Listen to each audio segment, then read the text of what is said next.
ఒక ట్రాన్స్జెండర్ అంటారు సమాజం, ఏం చెప్తావు? ఎవరెన్నైనా అనుకోండి, నాకు నా ఇదిగా మాత్రం తను ఒక బాయ్ లా చూస్తున్నాను కాబట్టి నాకు బాయ్. బాయ్ లో చూస్తున్నావు, బాయ్ లో చూస్తున్నావు. ఒక భర్త లాగా, భర్త అంటే బాయ్ అయితేనే భర్త అని పిలుస్తాను, కానీ ఆయన బాయ్ కాదు కదా. మీకు కాదేమో, నేను అలా ఊహించుకుంటున్నాను కాబట్టి, నేను అలా అనుకున్నాను కాబట్టి. ఊహించుకోవడం ఎందుకు, నిజంగానే అబ్బాయినే ప్రేమించి పెళ్లి చేసుకోవచ్చు కదా. నీ వాళ్ళు ఎంతో మంది అవసరం లేదు, సమాజంలో ఇన్ని ఉన్నాయి, ఎవరిళ్లలో కష్టాలు ఉన్నా సరే నీ మీద ఫోకస్ చేసి ఆ పిల్లకి న్యాయం జరగాలి, పిల్ల వాళ్ళ పేరెంట్స్ దగ్గర లేకపోయినా సరే సురక్షితమైన ప్రదేశంలో ఉండాలి, వాడితో వెళ్ళకూడదని చెప్పి ఇవాళ ప్రతి ఒక్కరు కూడా లీడ్ తీసుకొని మాట్లాడుతున్నారు. అవసరం లేదు కదా. అవసరం లేదంటే ఇప్పుడు నేను సమాజంలో చాలా చూసాను, మా ఫ్రెండ్స్ లైఫ్ లోనే చాలా చూసాను. చచ్చిపోవడాలు, విడాకులు తీసుకోవడం, మళ్ళీ ఇంకో పెళ్లి చేసుకోవడం. ఇది ఒకటే మార్గం అంటే నాకు ఇది నచ్చింది కాబట్టి నేను వెళ్ళాను.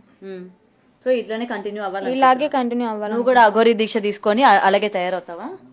అంటే అలాగే అంటే సాధన నేర్చుకుంటాను.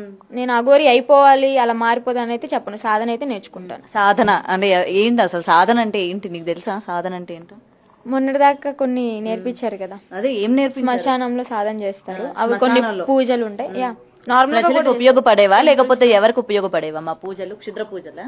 క్షుద్ర పూజలు అలాంటి ఏం చేయమండి, మనిషికి మంచి జరిగేదే మేము చేస్తాం. శ్మశానాల్లో ఎట్లాంటి పూజలు చేస్తారు? అవి శ్మశానంలో సాధన చేస్తారు. శివయ్య శ్మశానం దగ్గరే ఉంటాడని ఎలా అంటారో, ఆయన ఉంటాడు కాబట్టి, ఆయన ఉండేది మాకు గుడి కాబట్టి అక్కడికి వెళ్ళి సాధన చేసుకుంటాం. క్షుద్ర పూజలు అలాంటివి ఏం చెయ్యం, చేతబళ్ళు అలాంటివి. ఓకే, సో ఇవన్నీ చేస్తారంటారు. ఫైనల్ గా అఘోరితోనే ఉంటానంటావు? ఫైనల్ గా అఘోరితోనే ఉంటాం.